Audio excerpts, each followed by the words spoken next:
could win with a ham sandwich. It's Owen Turtenwald. It's Owen. Samuel Garcia versus Josh Utter Leyton here. Mono Blue Devotion versus Esper Control. We have our, I think Josh is in second place right now in the top 25. Our defending player of the year. Yes. And you also see his nice coat there from the Players Championships as well. So complete and total master. I had the privilege of working with Josh in the last Pro Tour that I played in, and he as a deck builder and player is basically without peer. So few do it better than the Raptor. He is awesome. Garcia has put his sunglasses on. He's ready for battle. He's playing Mono Blue Devotion. Josh playing Esper Control. Esper Control, one of the reasons that this deck is so popular now is that it does kind of put the hammer down on Mono Blue Devotion. Yes.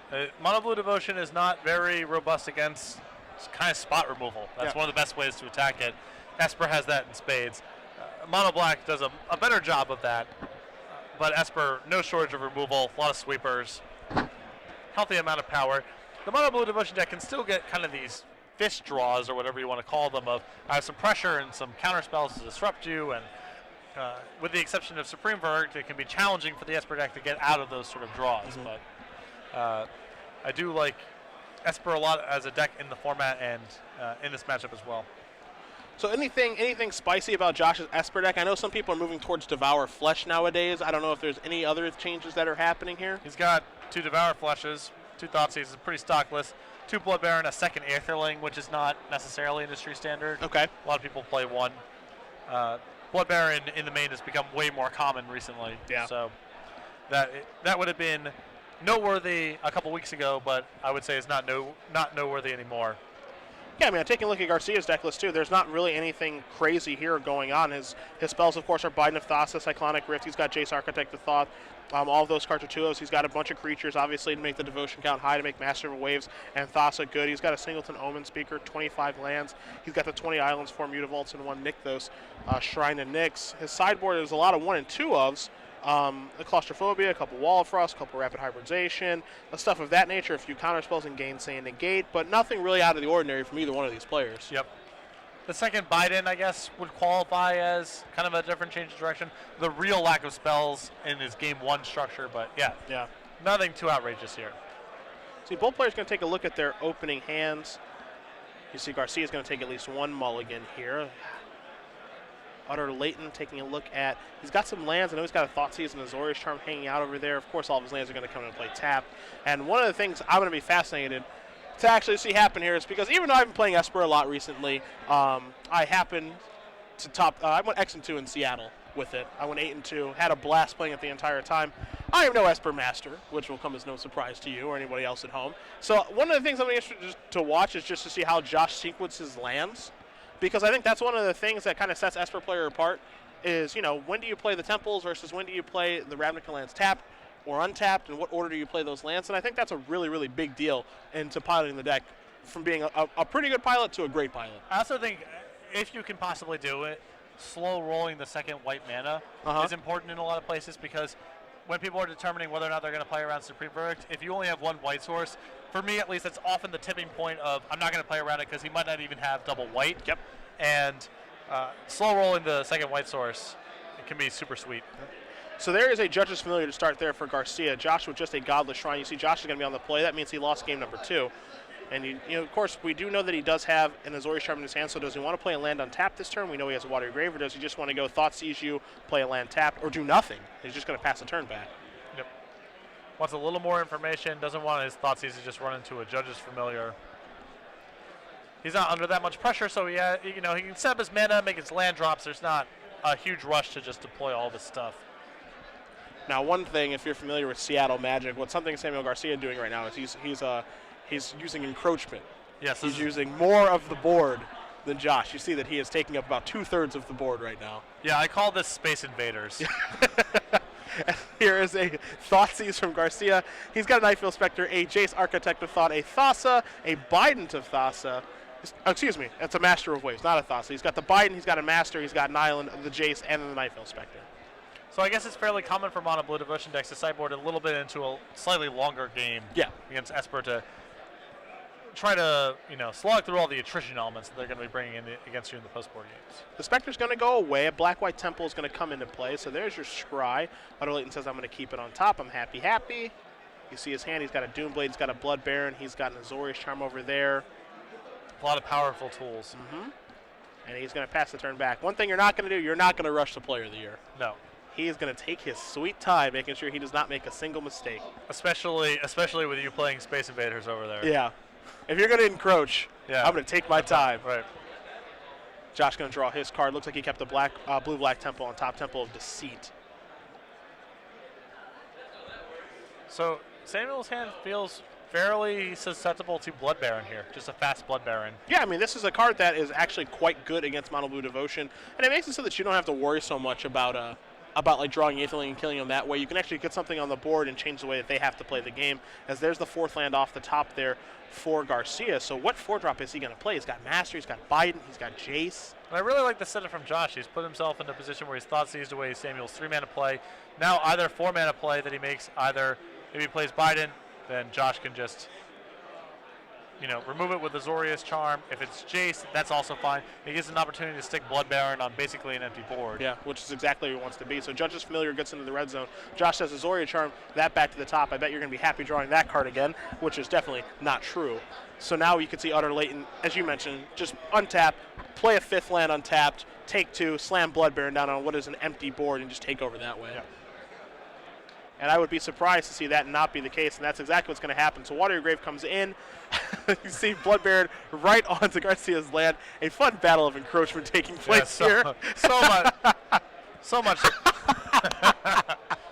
This is what we call splitting the uprights. Yeah. Leyton here is. So now, and a huge Master of Waves. Again, these are things that Josh knows Yeah. that Garcia has in his hand. So Judge's Familiar is going to come into play. Master of Waves with a devotion of 2, 3, 4. So you're going to get a bunch of elemental tokens. So we'll make sure we get the right ones out there for you guys. The Horsies. So there are going to be 4 of those. But you can see Utter Leyton's hand. He's got a Doomblade and an Attention Sphere. Yeah, so he's not even worried. He's going to quickly untap. I'm very interested to see exactly where the Blood Baron's going to attack. Right, he's running out of room. Yeah, is he going to push through the islands? Is he going to part the sea? Yep. There's your Doomblade. I think Josh is more than happy to pay 1 more for that if he needs to. I'll pay. I'll buy it at a high price. Yeah, Judge's Familiar, that is a horrible Magic card. I just don't think it's good at all. I don't like that card. Never have. I think it's the cost of doing business when you're trying to build a devotion deck. I would agree with you there. You have to play some of that kind of stuff. I would agree with you there. Blood Baron going to come into the red zone. Doesn't split the uprights of those islands yet. I think in time. Time that may happen. Josh more than happy to pass the turn back. Not even concerned. Like, he could Attention Sphere that Biden, but he just says, yeah, I'm perfectly fine. I'd rather maybe hold that Attention Sphere for a Thassa. Here's an Azorius Charm. Judge's Familiar can come back for more next turn. And 3 mana, there is Thassa, God of the Sea, which is probably why he was saving Attention Sphere. One of the better tools against Esper. Yep. Yeah. This is a card, I've played this matchup a decent amount, leading up my preparation for the Invitational and for the SCG in Seattle. It's actually like their best card against you. Yep. Let's obviously control the draw step, indestructible, deals a huge chunk of damage. You just don't want that thing to ever get out of control. You want to get that thing off the table as soon as you can. Here's a Detention Sphere doing exactly that. And Blood Baron going to come across for 4 more, putting Utter Leyton up to a healthy life total, and Garcia's is quickly winding down. Yep. It's really hard to beat Esper with just a mixture of, all these 4 and 5 mana spells. It is really important to get on the board fast. Yeah. Because they're going to outpower you no matter what when you're doing that kind of stuff. Jace Architect Thought's going to turn over another Judge's Familiar, a Nykthos, and an island. So Josh is going to split these up. Let's see exactly how he feels about this. If he just wants to have it be, you can have Judge's Familiar or the lands, which is exactly what he's going to do. It's a promotional Judge's Familiar. Yep. That's what that is. Someone played during game day or something. Yeah. It looks like I think he's going to put those lands by the wayside. And, we talked a little bit earlier today about Azorius Charm and people kind of moving away from that card. Christian Alcano saying it's a card he actually doesn't want in his Esper deck at all anymore.